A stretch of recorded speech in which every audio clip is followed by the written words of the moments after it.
let's take a look at what is happening with our money, our gold, and the price of it. From Bloomberg, gold revaluation risks messy outcome for Fed. Wrightson says. Who's Wrightson? Surge in Fed assets could be seen as quantitative easing. Move may extend debt ceiling X date to 2026, Barclays said. Revaluing the U.S. gold stockpiles might look tempting under debt ceiling constraints, but it would have far-reaching implications for the financial system, boosting liquidity and prolonging the Federal Reserve's balance sheet unwind, according to Wrightson ICAP. Treasury is allowed to pledge its holdings of physical gold to the Fed in exchange for cash. The proposal, which was also floated in 2023, centers around the idea that the government should revalue gold reserves from the $42.22 per ounce, the legacy Bretton Woods price, to market value. That would put the collateral value of the Treasury's gold reserves at roughly $750 billion, up from about $11 billion today, according to Wrightson ICPA. And hey, we're ahead of the curve with this. We were talking about this a month ago. But yeah, look how our gold reserve value flatlines. I mean, obviously because it's like capped at a price, and then it go up exponentially. While the idea reportedly isn't under serious consideration by the current administration, the debate over such a move has gathered steam in recent weeks as it's seen extending Treasury's ability to borrow under the debt ceiling before an agreement is reached. The increase in Treasury accounts at the Fed means that the department could spend this amount without the need to issue as many bills, according to Barclays PLC strategist Joseph Abate said in a note to clients on Tuesday. It would reduce bill supply by about 12% and push the date at which the government exhausts its borrowing authority, or X date, past February 2026 from the current forecast around August 2025. Doesn't seem like that long for that amount of an increase. Like, you increase it by from 11 billion to 750 billion, and what, you only get like what? You get 6 months out of that? Huh?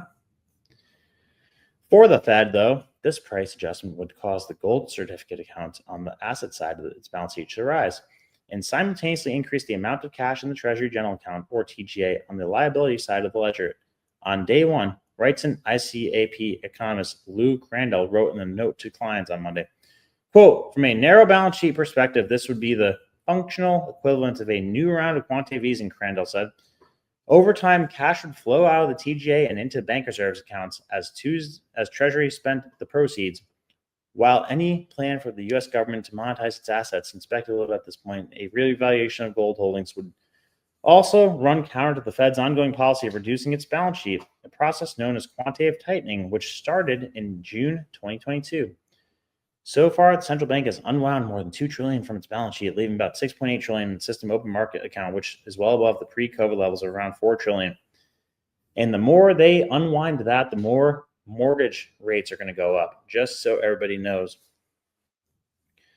So they're making the whole case of why this could be damaging to the monetary system, but I haven't quite wrapped my head around this, guys. I'm going to be honest. I do not know why they are so skittish about doing this. Like, it's very, very, very suspicious. And the fact that Trump's not talking about it yet either, I wonder if it's even been brought to his attention, to be quite honest. But so we're going to have to keep an eye on that. I'm going to have to do some more research on why exactly the motive might be to not change this. Like, why wouldn't we want our balance sheet to go up? But in other news, this is what is being said about Fort Knox right now. Come on. We're going to go into Fort Knox to make sure the gold is there. Are they going to? You know that we're going to go into Fort Knox. Do you know about that? Sir, that was a bad bump. Are they going to eliminate more national security positions, civilians there? We'll see what happens. But one of the things we do want to look, I mean, we hope everything's fine with Fort Knox, but we're going to go to Fort Knox, the fabled Fort Knox, to make sure the gold is there. Where would the president brought up? If the gold isn't there, we're going to be very upset. We're going to go into Fort Knox to make sure the gold is there. He's so funny all the time. The gold isn't there, I'm very upset. So, I mean, there's an estimated $400 billion of gold at Fort Knox. It's always been the subject of conspiracy, whether or not they have the gold or not.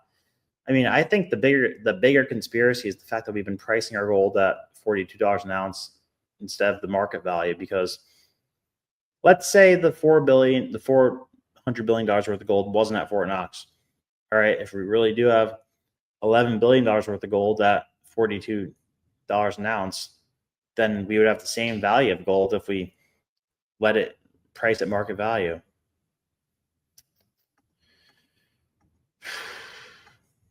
I don't know.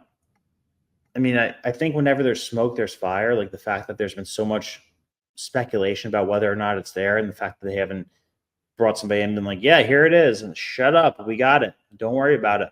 Like that right there is what makes me think there could be something to it. But I think it's like an Area 51 thing, like where it's like a bait and switch, or like look over here, so you look over there. And like I think it's probably unlikely that Fort Knox has the most gold out of all the places that we keep gold at, because it's like known as the default gold place. So I think it'd be pretty stupid if the majority of the gold was actually kept there when it's gotten this much attention.